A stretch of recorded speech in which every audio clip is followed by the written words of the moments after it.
then, hey there guys, this is Norris, and I am bringing you another Assassin's Creed Brotherhood gameplay.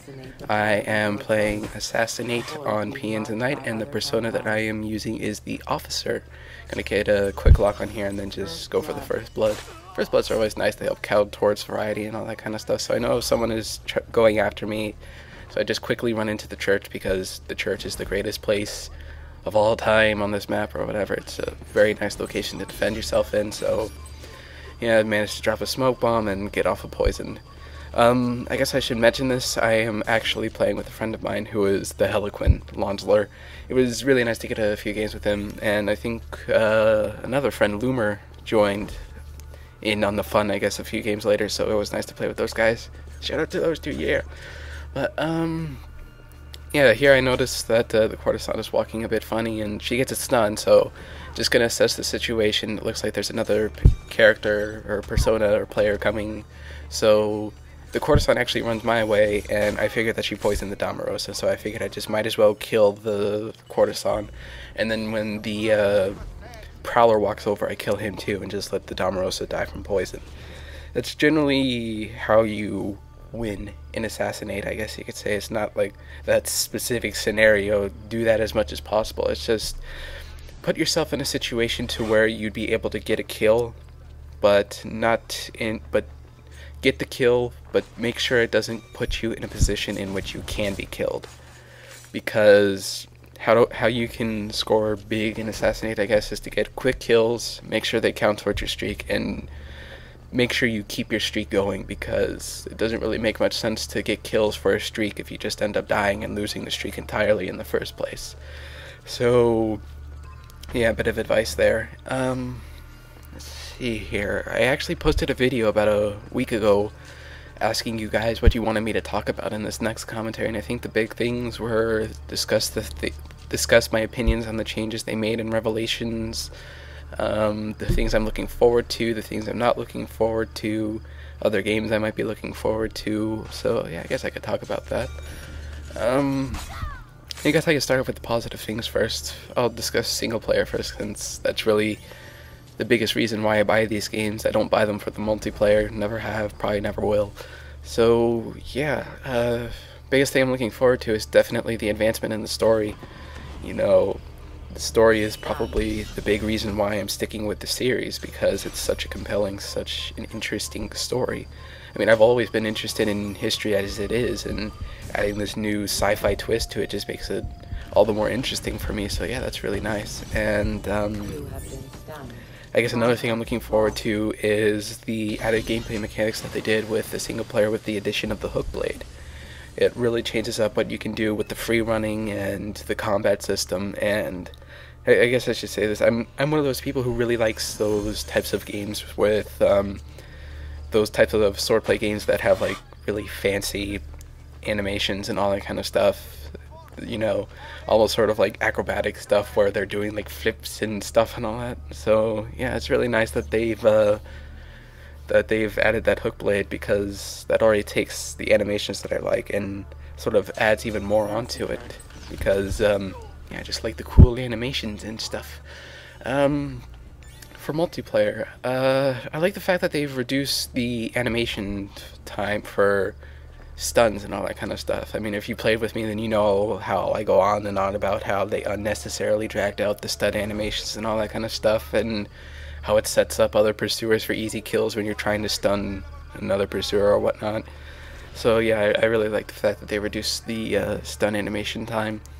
So I guess another thing that I like is also the reduced kill animation time. Same concept.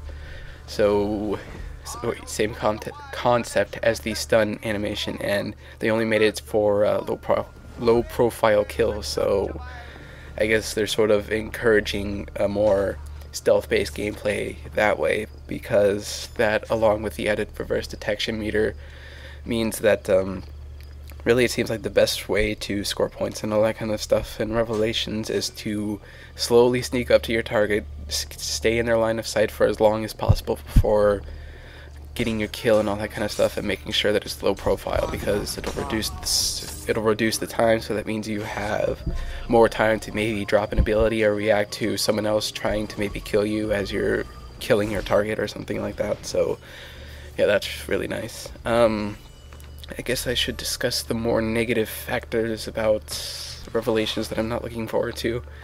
I think it's all going to be multiplayer based. Right now, I think the biggest thing that I'm not looking forward to is the reverse detection meter. I'm still really iffy about that. I'm not sure if I'll like it or not, because I don't know. I've always had this opinion that the Brotherhood detection meter was absolutely perfect the way it was.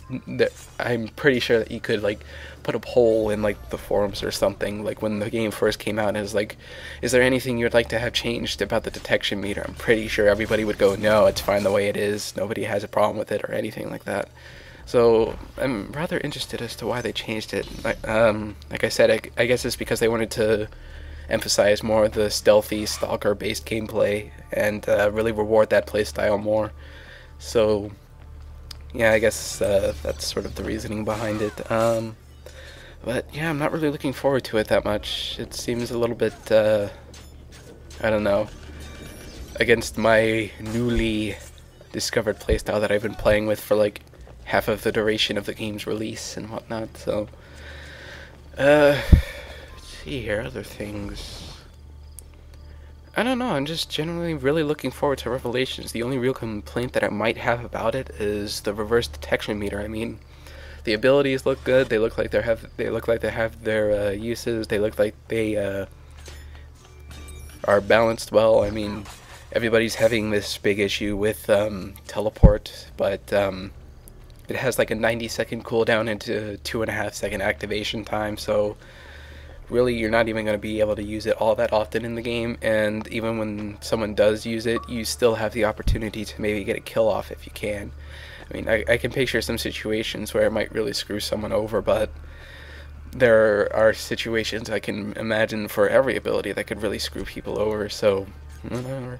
Oh, hi Lonsler. Bye Lonsler. I don't know, I somehow managed to always run into Lonsler when he was like 1 kill away from his streak or whatever, and I'd always end it, and he'd get really, really mad at me. So over here I'm gonna hide in a blend group and approach my target that way. That's generally how I approach my targets in Assassinate, if I can. Usually I'll try to see if I can approach from a moving blend group, so that way I can confuse them as to which one I am. And if that doesn't work, usually I'll just try to drop a smoke bomb, because, you know, just one person walking up to someone completely alone, no NPCs nearby, with a compass that says, this is a player, you can't really be unnoticeable and stealthy with that kind of scenario. So usually I'll just try and drop a smoke bomb to see if maybe I can catch them off guard, or maybe counter their smoke or whatever. So yeah, but if I can approach from a blend group, I'll definitely do that, and I don't know, I guess really catch people by surprise or something like that.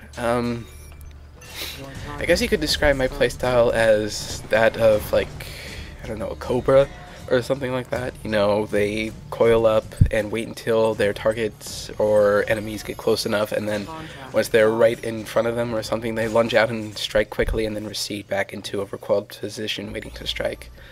A more artistic and deep and sort of description of how I play Assassinate. I guess you could also consider it to be a passive-aggressive approach. I quickly run over to other people that I can kill, but once I finally get like in their general area, I generally tend to take it slow until I lash out and strike or whatever. So here I got really unfortunate. The doctor walked through the chasebreaker as I was going for the Damarosa, so he got a kill on me. So here I noticed I had 12k and about a minute left to maybe see if I could boost my score, so I figured why not try to why not try to go for the 13k. So notice the Prowler there, get a quick lock, and there's the kill. I might have been able to gone for a focus, I just didn't want to risk it, because if he exposed me, there really wouldn't have been much of a point anyways.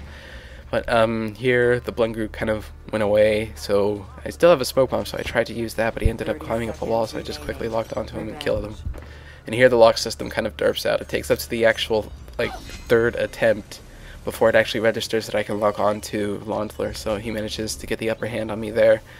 So yeah, I broke 13k, yay! And when I respawn, there's like 10 seconds left, and I'm trying to go after this last guy on my compass, but apparently he's running the exact same way I am, and I actually don't end up meeting up with him and getting maybe a last second kill. So that was a little unfortunate, but you know, whatever, I still got like what I think is a pretty good score. So yeah, anyways, final score is 13,200 points. This is Norse. Hope you enjoyed it. See you later.